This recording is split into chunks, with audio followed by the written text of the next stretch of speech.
Hello, and welcome to episode 6 of Begonia Banter with me, Kristen, from BegoniaSarawak on Instagram. It has been a very long time since I decided to film one of these. I just didn't really have anything that I wanted to talk about in length until now. As some of you may have seen on my Instagram, I started posting about my trip in Costa Rica. I just came back maybe about a week ago or so now. We went for a week and it was so nice. It was my first time in Costa Rica. A little fun fact, I had always wanted to go to Costa Rica because the jungle just looks immersive and an incredible experience. And even before I was really into houseplants and begonias as I am now, I always had this draw to go there. I just never actually wound up going there until now, and I loved it. Definitely one of my favorite places that I've been to. It's very unique. In Costa Rica, there's kind of two different places that if you tell people you went to Costa Rica, they'll ask you, like, oh, did you go to the ocean side or did you go to the jungle side? And living in Florida, I get a lot of beach already. And always having wanted to go to the jungle, we decided to go to the jungle part. Plus, it's just a different experience. Like, maybe it's an unpopular opinion, but to me, most beaches are kind of the same, unless you go someplace like Thailand where they have those really cool, like rock structures like coming out of the water and stuff. Obviously, that's unique and warrants seeing. But just in general, I would say beaches are kind of one in the same. And that could just be a me thing because I'm not a beach person. I don't like to go to the beach. I don't particularly like hanging out at the beach. So that could just be me not seeing the beauty in every single beach. But we decided to go to the jungle part because that's where we can see the most animals. That was kind of our main goal, was to see a lot of animals in nature. That's what we like to do on our trips. So that's how we decided to go to the jungle part by the Arenal volcano, which is active. And it was pretty cool seeing an active volcano, relatively close and seeing the smoke come out. And yeah, it was just really cool. It was really nice. And November is kind of at the cusp of when their in season is. So it was cloudy and rainy maybe 50% of the days, but they said it was a good time to go because it's just starting to get, quote unquote nice there, but there's not that many people there because we're not quite there yet. So I think we got lucky with the timing that we went. But anyway, our goal in going to Costa Rica was not to go foraging for begonia. I honestly didn't even think of it in my head, which is kind of hard to believe thinking about it in retrospect. Like, how could I think I would be going to a place where there's native begonia and I'm going to be in the jungle and not think I'm going to see begonia? But honestly, I didn't think about it. I was just excited to see like the monkeys and the sloths and the animals in the cougars. So, or actually, what is it, a cougar? I don't know. They have some kind of, I think it is a cougar, but I don't know. It's some big cat that's there. So I was kind of focused on that and I wasn't even thinking about it. And it just so happened that our first day there, we arrived to the hotel in the afternoon, and obviously it was tired and not jet lagged because we were on the team. I actually think it was an hour. There was like an hour time difference. So it wasn't jet lagged or anything, but just like traveling just takes a lot out of you. So I wasn't really like thinking about seeing anything the first day, even animals in that respect. We kind of just relaxed and went in the hot springs and, kind of did relaxing stuff the first day. And then it was the second day that we were there, which was my actual birthday, like my birthday day, we were just taking a walk around the property. And I should probably side note, I I think it's pretty clear from my beginning description, but our hotel was in the jungle. Like, so I found all of the begonia that I saw either in the property or around the property. And yes, technically it's a hotel and hotel property, but it's like in the middle of the jungle. So yeah, it's still an immersive experience, even though you're, in a hotel. So that's just a side note. So the second day, which was my actual birthday, we wanted to walk around the grounds and kind of get a lay of the land and see like where everything is and yada yada. So I also wanted to see if I could spot any wild native fruit, because I'm getting really into gardening and kind of growing my own food. I don't think I've mentioned that on Instagram yet, but I've really been enjoying growing herbs and, small things on my patio and, growing just random food for us to eat. So I was very excited to see if I could find like wild fruit because wild fruit is just really good, especially in Costa Rica, right? Like that's where a lot of these fruits that we enjoy are from because it's tropical. So that was kind of my focus when we were going for this walk and getting the lay of the land, is I really wanted to see if I could find some wild fruit trees on the property. But to my surprise, we were maybe 10 minutes into the walk and it was on this big boulder. Actually, the picture on the screen is the original plant that I saw. I just saw it and I saw just in general the shape of the leaf, and I stopped mid, step, and I thought, oh my God, that's a begonia. And I got a little bit closer and I, looked at the leaf and the stem and the flowers, kind of all at once. And I was like, oh my God, I found a begonia. It's my first begonia. And it was extra shocking to me because, like I said, I wasn't really focused on finding a begonia. So when I saw it, it was kind of like a double shock.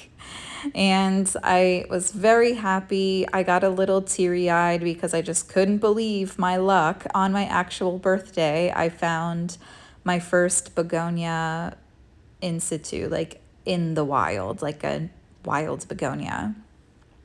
And it's just so cool to think that it's just different when you're growing these terrarium plants like at home versus seeing it in the wild. And I know that's like common sense, but when you see it in person in the wild, you really get an appreciation for the plant, because you can see it, what it's growing on, what's the moisture level of the soil, what kind of plants are around it, are there any bugs nearby, just that whole thing was just wild. And I just enjoyed seeing it in its natural habitat, even though I had no idea what this begonia was.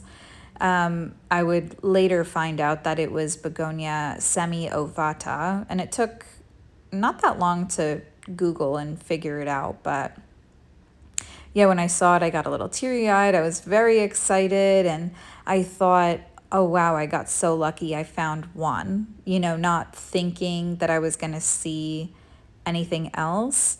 And then we saw maybe another 5 minutes, or not even 5 minutes, it might have been like 2.5 minutes into our walk along, I saw the second one, and I looked at it and it was growing up the trunk of a tree.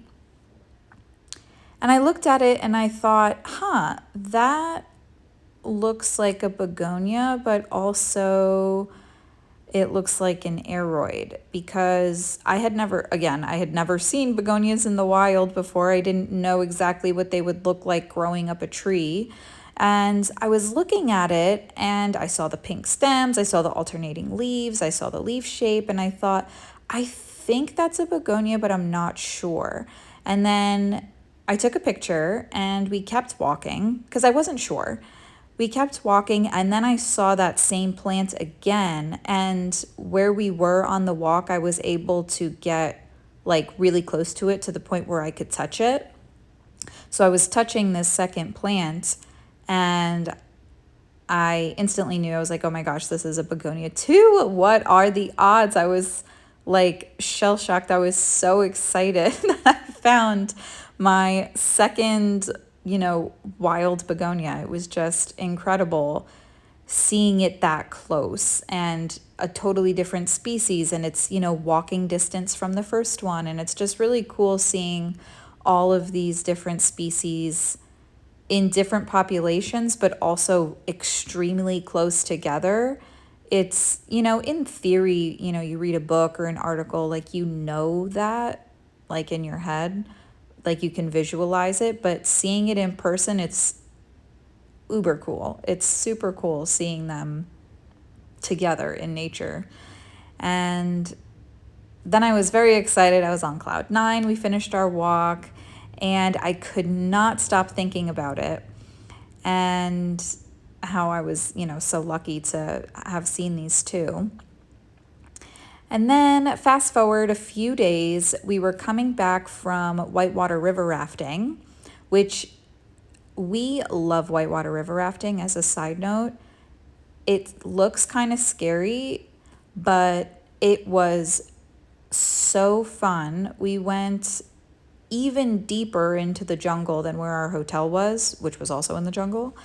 And it started to rain and we saw wild toucans and we saw monkeys and we saw a whole bunch of different birds and we saw, the plants were just incredible, obviously because we're floating down the river in the middle of the jungle and just seeing all of we saw a sloth, like seeing the animals that close while you're doing a fun activity is spectacular. 10 out of 10. Definitely recommend it. Doesn't have to be in Costa Rica. It could just be anywhere, but it's a really cool because usually the places where you go whitewater river rafting are more nature focused. So you're, kind of off the beaten path. So even if you're not in necessarily Costa Rica, like I'm sure you'll see really cool birds and plants and just nature in general.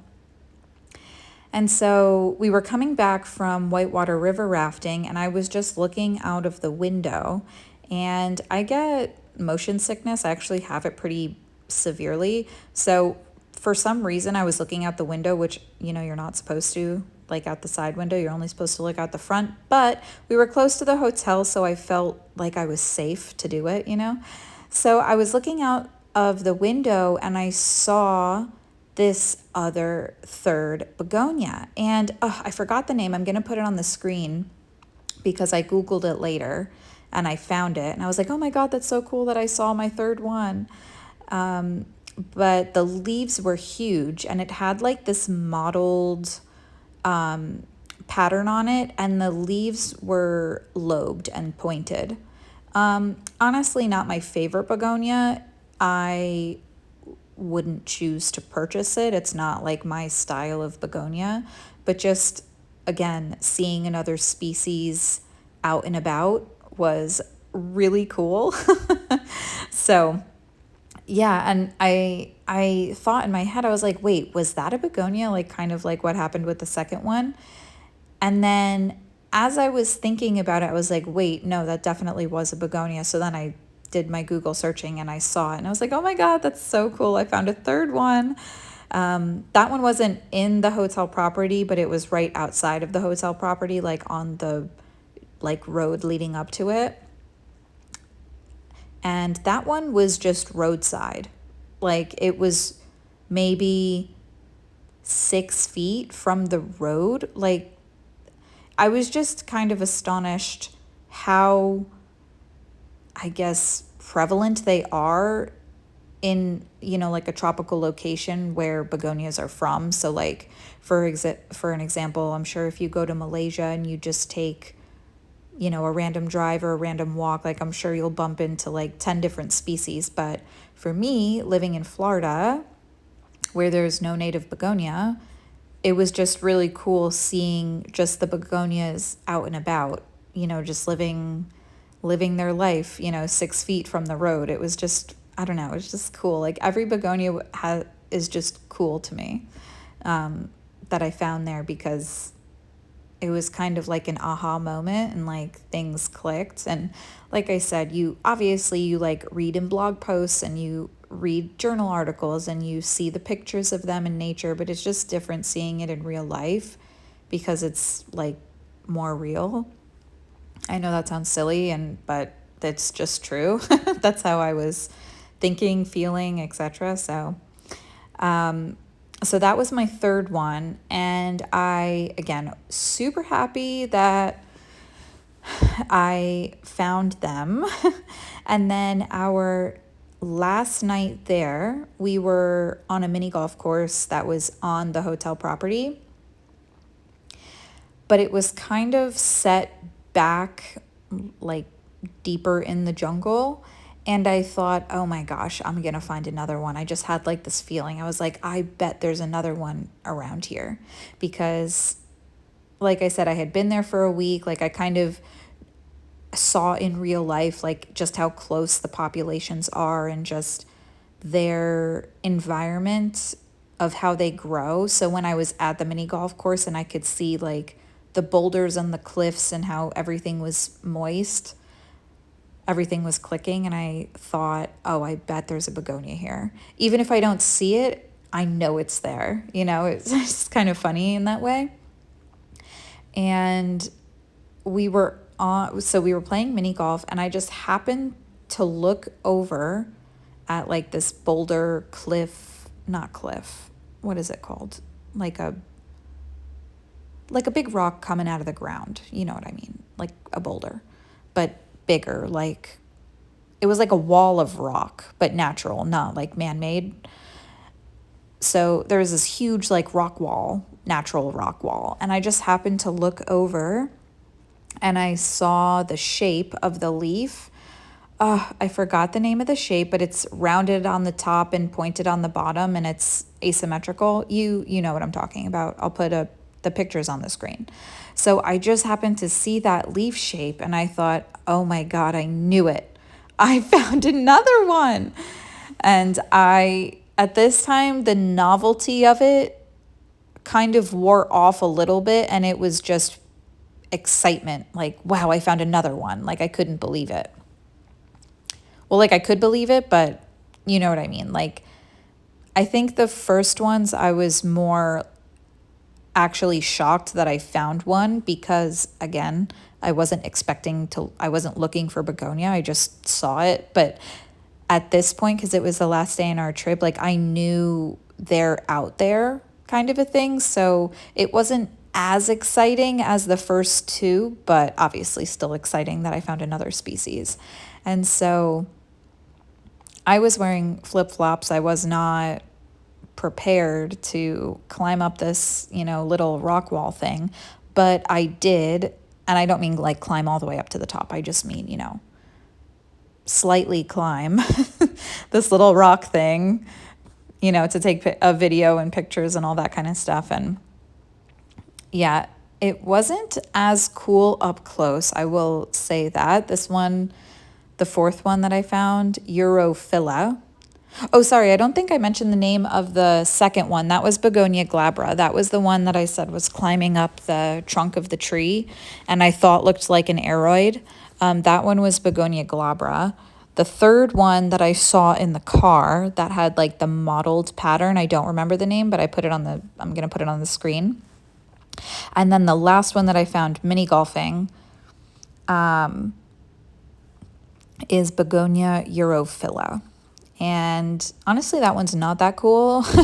In my opinion, it's definitely not my favorite. Begonia glabra is my favorite. And, some of the people that I sent pictures like in real time to, like, oh my God, look what I found. Out of the ones that I found, they also agreed that Begonia glabra was their kind of favorite, I guess. But well, I don't know. The first one's really cool too. The semi-ovata, they're all cool. They're all cool. But that was how I saw all four of them. And it was just really cool. And to be honest, I didn't really see that many native fruit trees, but the locals were telling me that it wasn't exactly the right season for the fruit. So there was like a couple here and there, but not, I don't know. I guess I was kind of expecting like I was just going to go to Costa Rica and it was going to be like a fruit forest and I was, going to be, I don't know, just surrounded by fruit everywhere, which that wasn't the case. There was only like a couple, but yeah, apparently I didn't go in the right season, but yeah. So what I would say learned or realized after seeing begonia in nature in the wild is once you spot it, it is so much easier to re-spot it and to notice it out because you know it's there and you know what you're looking for, so your brain like sees it in nature. And it was always there, but now you just notice it. And I thought that was really cool because with the first one that I saw, the semi-ovata, I thought it was just that one. But then as the week went on and I was, walking throughout the property, this population was massive. I mean, there was seedlings and mature plants everywhere. Everywhere. Everywhere. I mean, everywhere. It was literally everywhere. The semi-ovata was basically the ground covering. It was really cool, but again, like I didn't notice it the first day. But it was always there. It wasn't until I actually recognized it as a begonia that when I was walking around, I saw it everywhere. Does that make sense? It's like, because you know it's there, you're kind of looking for it at that point, and then you see it, and you see it everywhere. So it made me really happy to see such a thriving population. And I did pollinate a female flower while I was there. I felt, like I was kind of helping nature out a little bit. I kind of liked it. I only did it once though, because some of the other plants, the more mature plants, were set back like deeper into the woods, and I didn't have to I didn't feel the need to get up that close to every single one. Like it was just cool seeing it up close like a few times, but like the bigger ones that were set farther back, I didn't have a need to go over there and pollinate the flowers. Like nature's doing a pretty good job of that itself. I mean, this population was so big. There was easily, like, I'm not even joking, like 2,500 plants. Easily. So yeah, I just wanted to pollinate the flower. And I did, and it was pretty cool. And I just think that we have to be respectful of nature. I know this is kind of like random, but I think we have to be respectful of nature, and it kind of comes into the topic of poaching and, taking plants. It's like poaching versus taking plants for conservation purposes and cultivation purposes. And so I'm sure everyone knows what poaching is because it's such a hot button topic in, the plant world, and it has been for a while. But poaching is the illegal removal of a plant from nature, and mainly the people that are poaching these plants are not respectful of the nature. So as an example, a poacher will go into nature and see a population of a plant, take a few for themselves to either propagate or sell, and then destroy the rest of the population to keep the rarity and the price up. So that's just a basic overview. I'm sure that doesn't happen in every single scenario, but it happens enough to where it's a topic that, people are interested in and talk about. And so in my opinion, I think taking a plant from nature is not inherently bad, because that's how we all get houseplants, is because somebody has to go into nature, see a plant, and either take it or propagate it, take a leaf, take some seeds, take a part of the plant, grow it, and sell it. That's how we all get our plants. Like, nobody is just born with houseplants. So I think the problem, in my opinion, that I have is when the people are not respectful of nature. So if they go into nature and they see a plant, they take a few and they destroy the whole population, that's bad. That is not good for nature. I don't condone that. I don't think that's right. I don't think it's morally right. I feel really bad for the plants.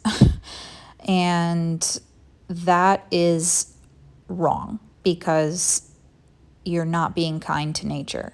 But if you go into nature and you see a plant and you think, oh, this is cool, you can take a leaf, you could take some seeds, you could take a very small seedling, but that's it. You have to be reasonable. Don't dig up the entire population of seedlings that you see, because you don't want to wait to grow your own seedling and you just want to make money fast. That, in my opinion, is wrong.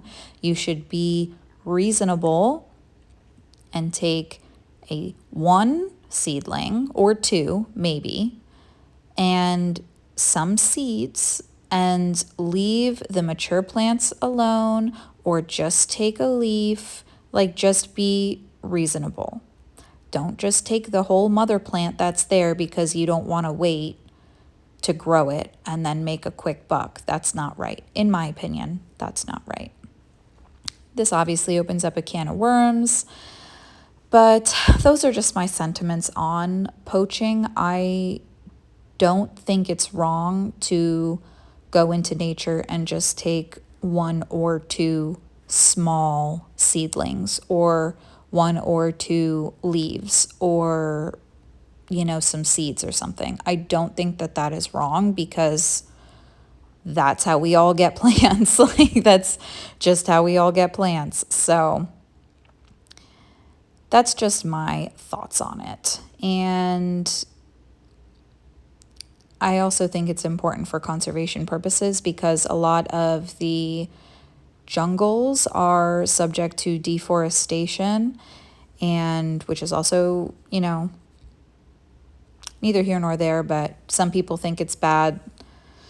I don't think it's bad in all cases. I think everything is on a spectrum, because like sometimes people will deforest a small part of the jungle to make a road, to cut travel time down for people from 4 hours to 1 hour. Like, to me, that's reasonable. That sounds reasonable. And as long as they're not deforesting the whole thing, you know what I'm trying to say. Like, everything in moderation. Like, if it's reasonable to take a small section to cut people's travel time down from 4 hours to 1 hour, then I would say, yeah, that's appropriate. But if people just want to deforest, I don't know, to make money on something, I don't know, it all comes down to money, but then I think that's wrong. And a lot of these plants in the forest are at risk for being lost forever because of deforestation and just things like deforestation. So if nobody took a leaf or a seedling from the jungle, then we might never have that species again, and it could go extinct. Now, that is a very dramatic example, but it's a reality. Like, it could happen. And in my opinion, I think everything just comes down to being reasonable and respectful. And those are just my thoughts.